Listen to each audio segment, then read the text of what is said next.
सनातन धरोहर, हमारी संस्कृति हमारी विरासत। नमस्कार, आप सभी का हमारे चैनल सनातन धरोहर में स्वागत है, जहां सनातन धर्म की पौराणिक कथाएं, संतों के विचार और भी बहुत सारा ज्ञान संग्रहित किया गया है। अगर आप इस चैनल पे नए हैं तो चैनल को सब्सक्राइब करें और वीडियो को लाइक और शेयर करें। त्रिमूर्ति ये वो नाम है जो कि हिंदू धर्म में एक बहुत ही बड़ा आदर्श है, जिसमें कि 3 सबसे बड़े देवताओं का संयोजन है। त्रिमूर्ति के तीनों देवताओं ने इस दुनिया को बनाया, इसका पालन पोषण किया और अंत में इस दुनिया को वो खत्म भी कर देंगे। आज इस वीडियो में हम एक ऐसे देवता के बारे में बात करेंगे जिन्होंने इस विश्व की रचना की है। उनके 4 मुख है और 4 हाथ दिखाया जाता है। वो ज्ञान, विद्या, कला के प्रतीक है। इसके साथ साथ कई सारी ऐसी मिस्ट्रीज हैं जो कि इन देवता को सबसे अलग बनाती है, क्योंकि कुछ अनसुलझे राज हैं जो अभी तक सुलझाए नहीं गए हैं। विष्णु की नाभि से निकले कमल पर विराजमान देवता और इस सृष्टि के रचयिता ये देवता है भगवान ब्रह्मा।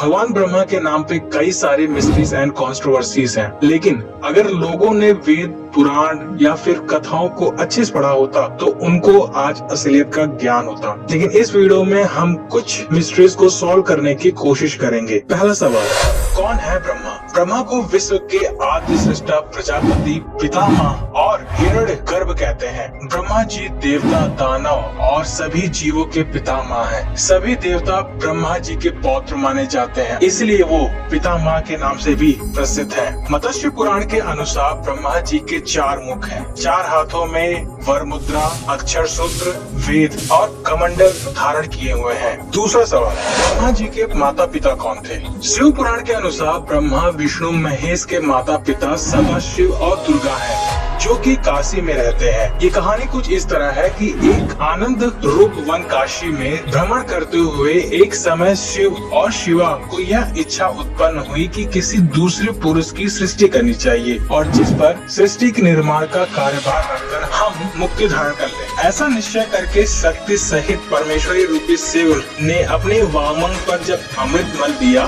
तो वहाँ से एक पुरुष प्रकट हुए। शिव ने उस पुरुष को संबोधित करते हुए कहा, वत्स, व्यापक होने के कारण तुम्हारा नाम विष्णु विख्यात होगा। विष्णु के उत्पन्न होने के बाद सदाशिव और शक्ति ने दोबारा प्रयत्न करके ब्रह्मा जी को अपने दाहिने अंग से उत्पन्न किया और तुरंत ही उसे विष्णु की नाभि कमल में डाल दिया। ब्रह्मा जी ने उस कमल के सिवाय दूसरे किसी को भी अपने शरीर का जनक या पिता नहीं माना था। मैं कौन हूँ, कहाँ से आया हूँ, मेरा क्या कार्य है और मैं किसका पुत्र हूँ, ऐसे कई सारे सवाल को लेकर वो जल में ही तपस्या में लीन हो गए। इसी तरह कुछ समय बाद शिव और रुद्र की भी रचना हुई थी। तीसरा सवाल, ब्रह्मा जी की उत्पत्ति और उनके कितने पहले बच्चे थे?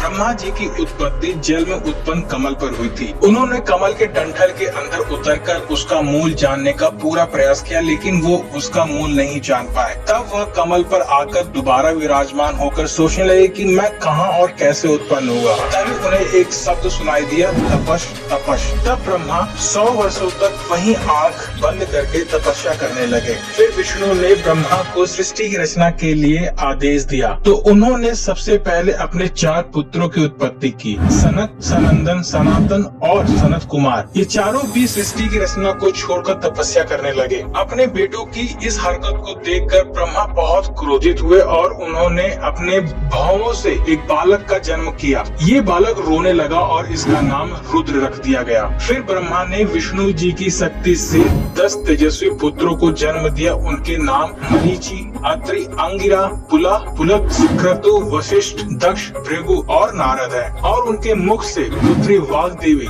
यानी कि माँ सरस्वती की उत्पत्ति हुई थी। फिर ब्रह्मा ने अपने शरीर के 2 अंश किए।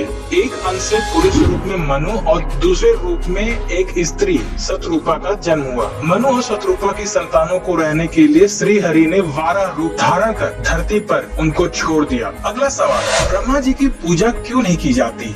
ब्रह्मा जी की पूजा न करने के 3 कारण हैं। पहला कारण, पुराणों के अनुसार एक बार ब्रह्मा जी हाथ में कमल का फूल लिए अपने वाहन हंस पर सवार होकर अग्नि यज्ञ के लिए उचित स्थान की तलाश कर रहे थे। तभी एक जगह पर उनके हाथ से कमल का फूल गिर गया। फूल की धरती पर गिरते ही धरती पर एक झरना बन गया और उस झरने में से 3 सरोवर बन गए। जिन जगहों पे वो तीनों झरने बने उन्हें ब्रह्म पुष्कर, विष्णु पुष्कर और शिव पुष्कर के नाम से जाना जाता है। ये देखकर ब्रह्मा जी ने इसी जगह को यज्ञ के लिए निर्णय कर लिया।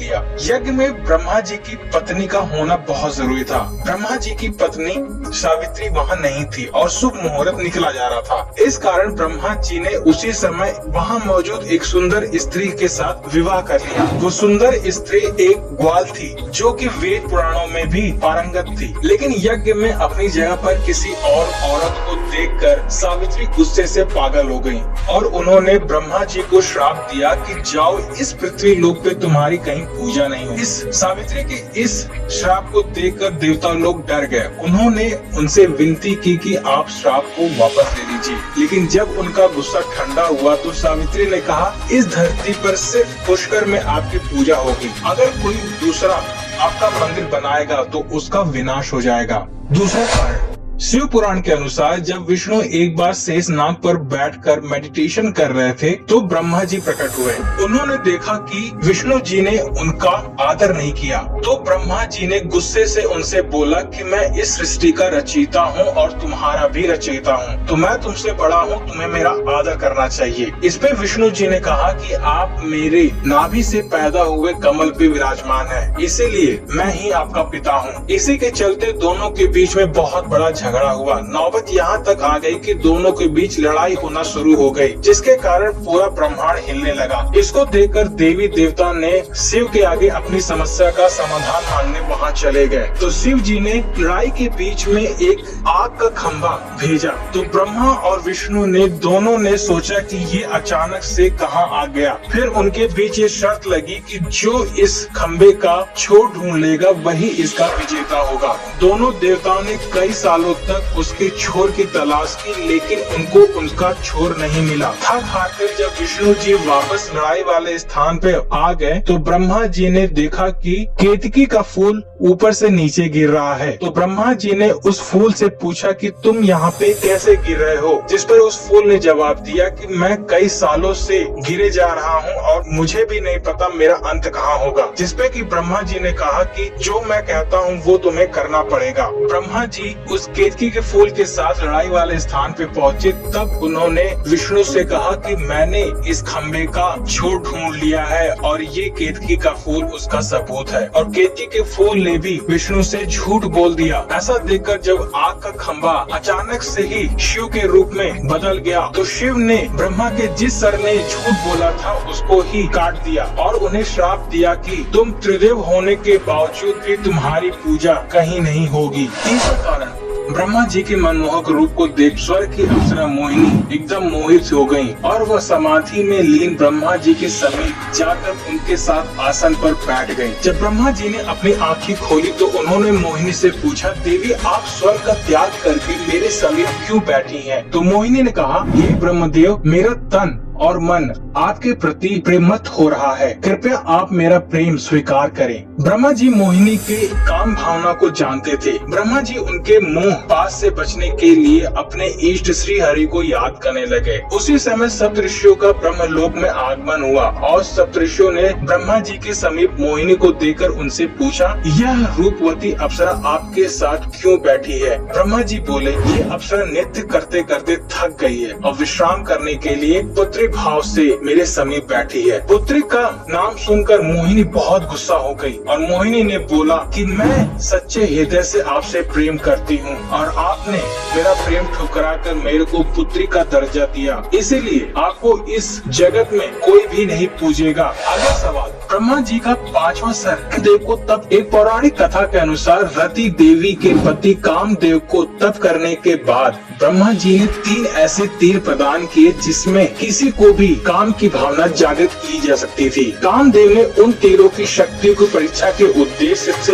एक तीर को ब्रह्मा के ऊपर ही छोड़ दिया। ऐसे में ब्रह्मा जी पर ये असर हुआ कि उन्होंने अपनी संकल्प शक्ति से शत्रुपा देवी का सृजन किया। ब्रह्मा जी अपने द्वारा उत्पन्न शत्रुपा शत्रुपा की तरफ बहुत आकर्षित हुए और उनको निहारने लगे। शत्रुपा ब्रह्मा की दृष्टि से बचने की कोशिश करने लगी और सारी दिशाओं में भागने लगी, लेकिन उसमें वो असफल रही। ऐसे में शत्रुपा ऊपर की ओर देखने लगी तो ब्रह्मा जी ने एक सिर ऊपर की ओर विकसित कर लिया। भगवान शिव ब्रह्मा की इस हरकत को देख रहे थे और शिव की दृष्टि में शत्रुपा ब्रह्मा की पुत्री की तरह थी, इसलिए उन्हें यह घोर पाप लगा। इसी क्रोध में शिव जी ने ब्रह्मा का 5वां सर इसलिए मैं शिव आपको शाप देता हूं कि आपके द्वारा रचित सृष्टि आपकी ही पूजा नहीं करेगी। काट डाला। भगवान शिव द्वारा काटा गया पांचन बद्रीनाथ परिक्षेत्र में गिरा। यह स्थान आज ब्रह्म कपाल के रूप में विख्यात है और यहाँ पर लोग अपने पितरों का तर्पण एवं पिंड दान करके उन्हें मोक्ष प्राप्त करने की कामना उत्पत्ति की। अब आते हैं सबसे बड़ी कंट्रोवर्सी जो कि ब्रह्मा और सरस्वती को लेकर आजकल चर्चा में चल रही है। कई सारे व्हाट्सएप मैसेज और फॉरवर्ड्स इस चीज को बहुत ही गलत तरीके से दिखा रहे हैं कि ब्रह्मा ने अपने ही पुत्री से विवाह किया और ब्रह्मा और सरस्वती ने मिलकर मनु को पैदा किया था। वैसे कहा जाता है कि ये सारी बातें 2 पुराणों में बताई गई हैं। एक है सरस्वती पुराण और दूसरा है मत्स्य पुराण। लेकिन अब पहली बात यही फंस जाती है कि